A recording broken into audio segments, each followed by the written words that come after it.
All and About Everything interview series episode 8. Today, we interview attorney at law, investor, and entrepreneur, Abledon Foote. Yes, the second largest shareholder for the Fontana Pharmacy. Let's go!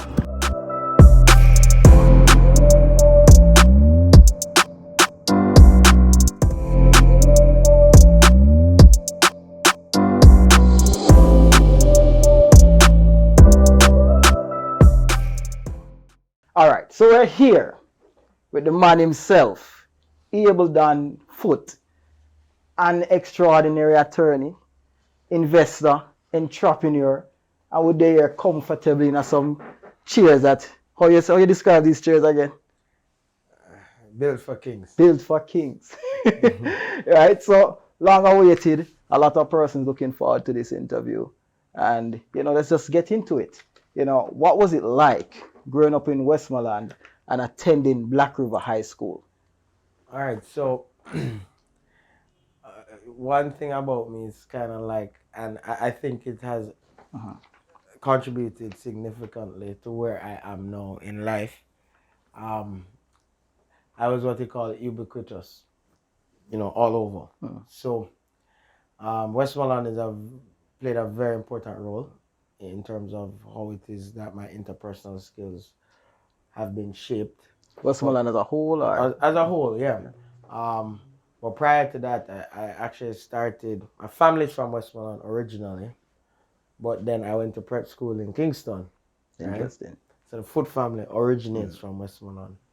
So I went to Andrews Prep, and then after Andrews Prep, left to London for a lot of high school, most of high school, and then came back to Jamaica because I was tired of the weather up there, complained a lot about it, and resided in Westmoreland for a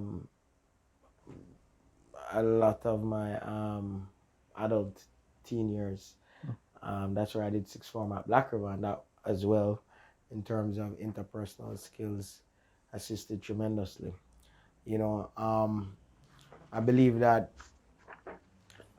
getting exposure to a wide cross set or a diverse subset of people, that helps you in terms of your personality and your interpersonal skills, being able to relate to everybody.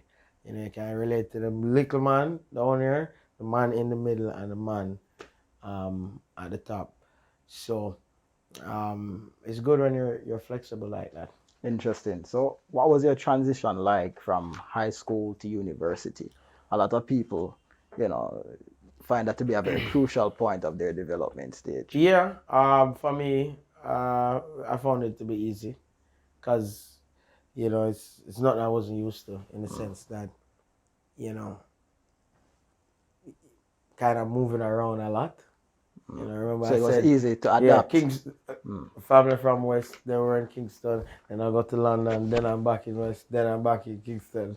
It's kind of like, it wasn't a difficult transition. That's what life is, really, a series of transitions, right? Changes. If you think about it, and changes. It's just us being able to equip ourselves and prepare for the transitions and making them seamless is what makes the journey interesting, Speaking about high school, etc., a lot of persons, during their development stage, they struggle with the choice that they want to make.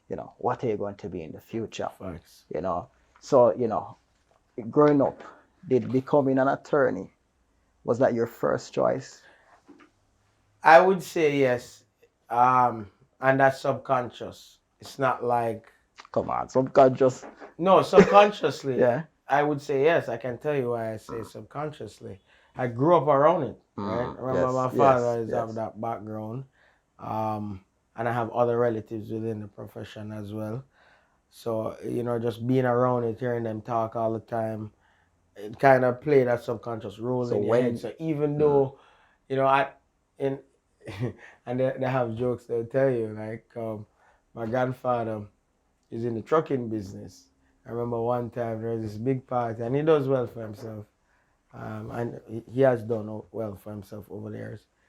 There was a party when I was young, probably like 13, and all the families there, everybody saying, boy, what you gonna do? And I said, boy, I'm going to be a lawyer, but I'm going to have 2 trucks on the side. So everybody always remember that joke about me.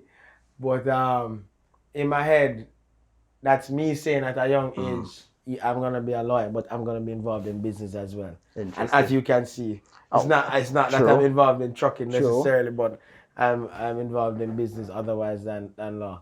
At what point it moved from the subconscious to the conscious? In terms of what? Law or business? Law. Like it kind of when you just have to know that you need to find a gear. And it's something that I've always said I wanted to do ever from I was young, from a tender age.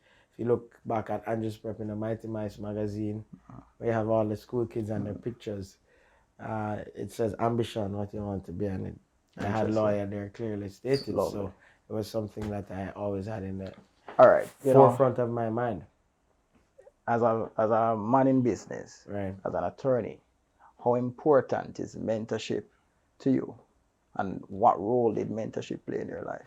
It's very important in the sense that you kind of want to associate with persons who have done it in the way you want to do it, so that you can do it like them and better. So it's not just about finding another attorney.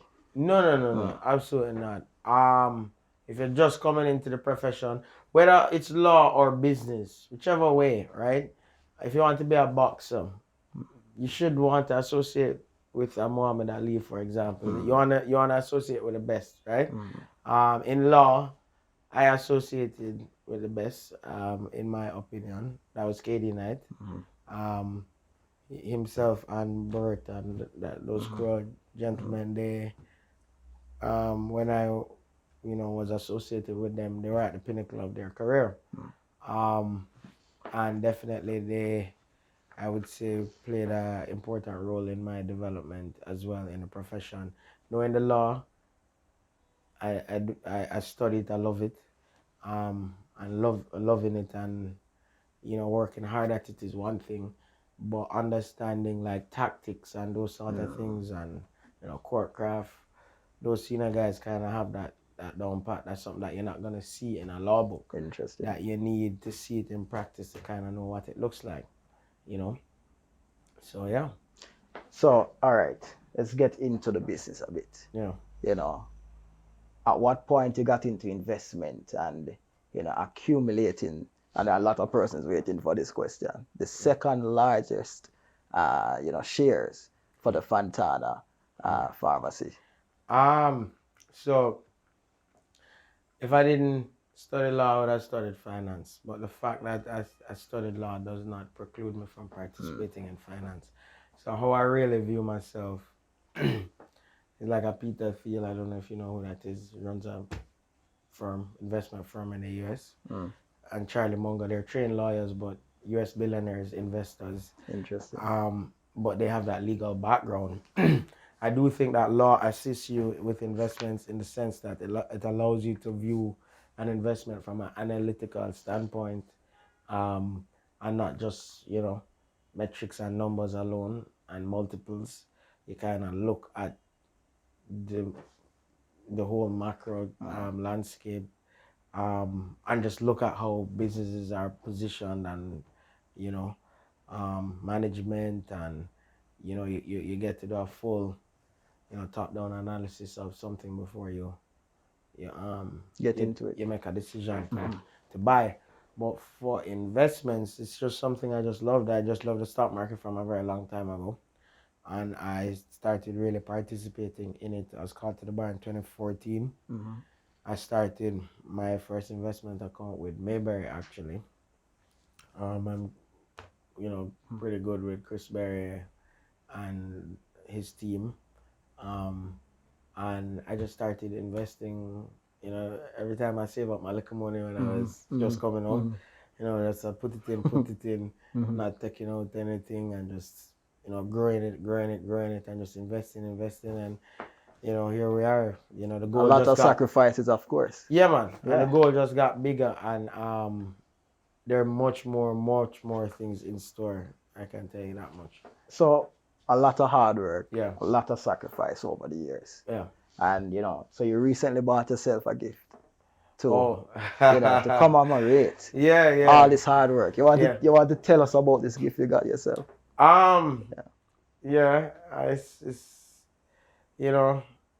life is short. Yeah. And you have to enjoy it and enjoy it when you're young.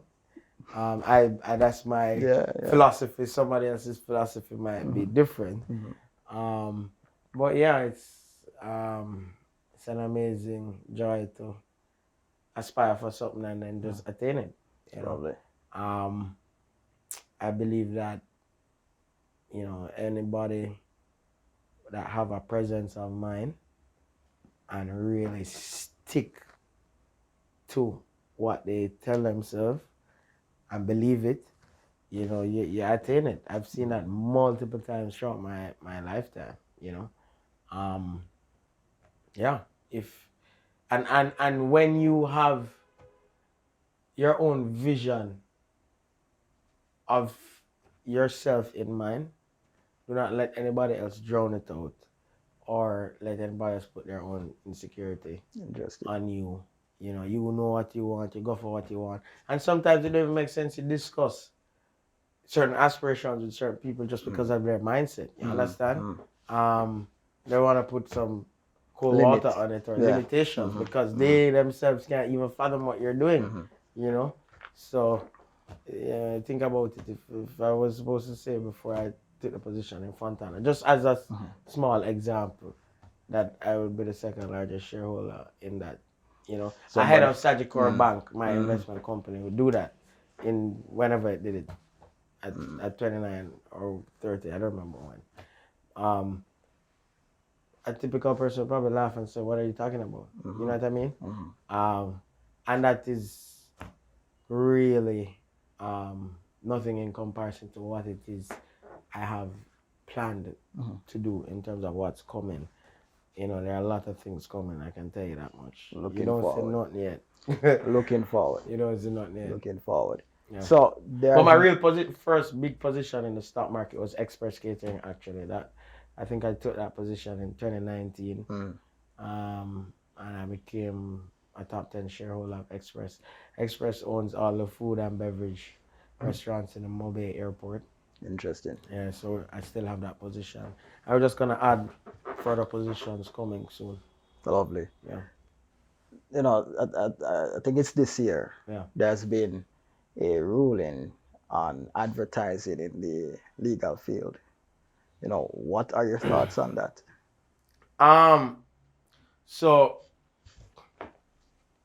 I believe that everything should be done professionally.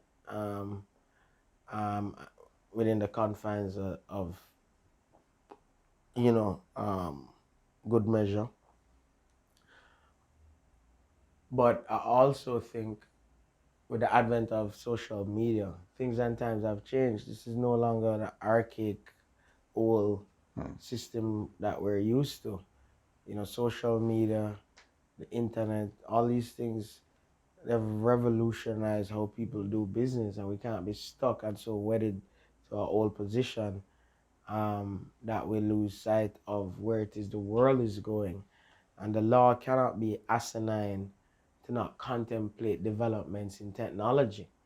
So I welcome the new ruling from the court, which allow that flexibility in terms of advertising.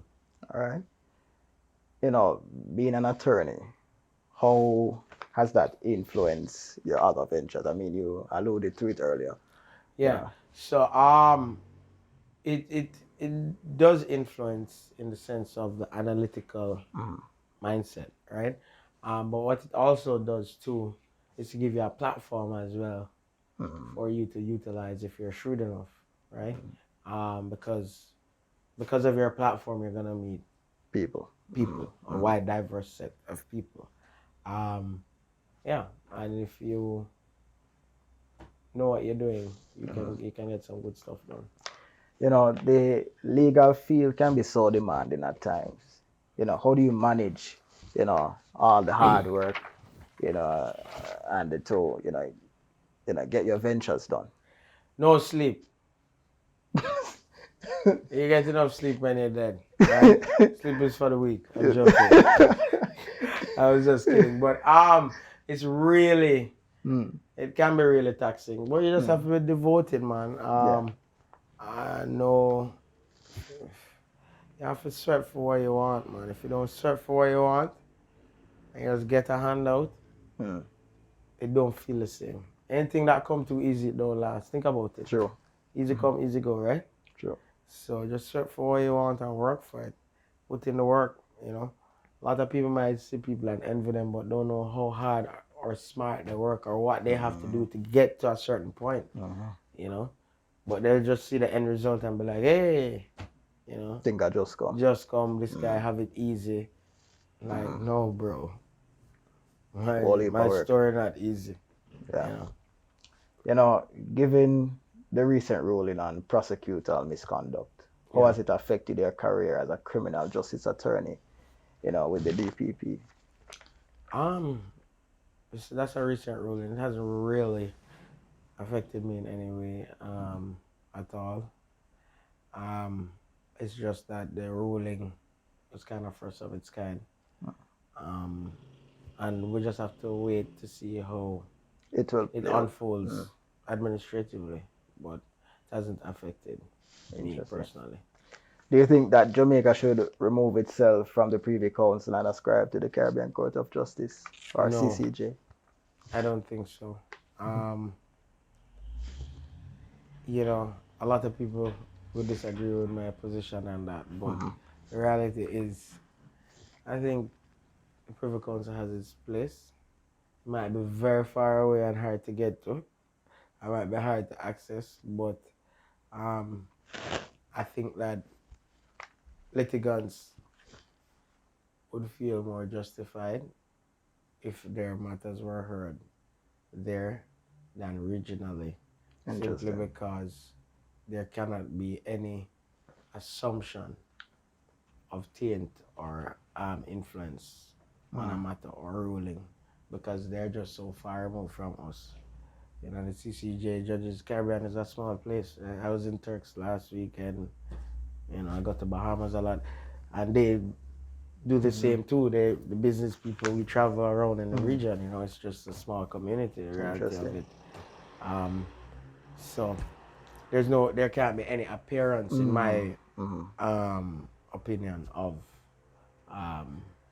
anything adverse from the UK judges. Not to say that anything adverse is happening with rulings from the CCJ, but I'm just saying it just appears more transparent to me. Understood. Have you ever doubted yourself? What's that? What is that? What's that? So you said none whatsoever. No. Never had a time when things get hard, you go, shit, I wonder if I'm really going to be able to do this. Never. Because I have such a firm belief in myself. I mean, and a lot of people will envy you for that. Of course. Because they have a lot of personal insecurity. You know, they will envy you because you do not have that. Fine. So what motivates you then? You know, winning. That's the truth. I would say I have an insatiable appetite for success. I don't know how else to put it. Like, you know, winning. I just like the feeling. It's like a drug. It's like, it's just the euphoria when you win. It's a high that you're always chasing. Interesting. Yeah. So that's why no matter how big the case is, and I ready win, for beat the case. I'm like, what's next? Yeah. You understand? Because I always need that high. You know. What would you say to that young attorney, to that youngster in primary school, high school, you know, who wants to be like a neighbor Danfoot? but they come from different means, if you get what I'm saying. What would you say to that young individual? I would say, first and foremost, believe in yourself tremendously. Don't be afraid to clap for yourself either. People going to talk shit about, oh my God, you know, oh my God, he's this, he's that, he's arrogant, and the truth be told, if they really know you, they would not be passing those comments. Because people that really know you, no, that's not you, because, you don't hype on anybody. You're not, you have friends from every background of life. But the fact that you have a lot of love for yourself and belief in yourself, normally it offends people that are insecure about themselves. That's my personal experience, right? Yeah. So you're asking about the youth, I would say, believe in yourself. You don't need a lot, but keep genuine. It's not about the quantity, it's about the quality. Keep genuine people around you, right? Align yourself with good role models in whatever industry you're doing, right? So if you want to go into finance and in Jamaica, try to get a Chris Berry to mentor you, for example. Law, if you want to come into law, go to the person who you think is the best to mentor you. Align yourself with them, work hard, and just be very, very ambitious. And I think everything else will just fall into place. You just need to just get started. A lot of people might just have this idea that they want to do something, and it's just a concept. But if you don't get started and move towards it, you have to be a doer. You have to be a go-getter as well. I think those are like all the tenets for success. And you have to have confidence, ambition, and drive.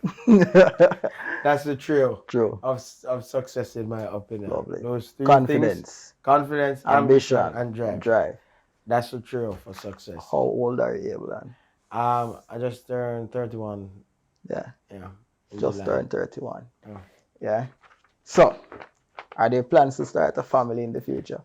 Is there going to be a Mrs. Abel Foot? Yeah, of course.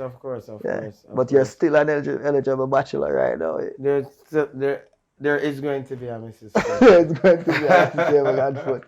All right, so let me say, this has been a very good interview. Of course, thank you. I hope that a lot of persons take some of your words and to great wisdom. So thanks for coming on the show. Yes. It is good to have you. Thank you for having me. Thanks for having us. Yes. In the chair for Kings. Yes. And we're looking forward to many other things from you. Yes. So, respect my G. Yeah, man. Thanks. It's good. Great. Let's go.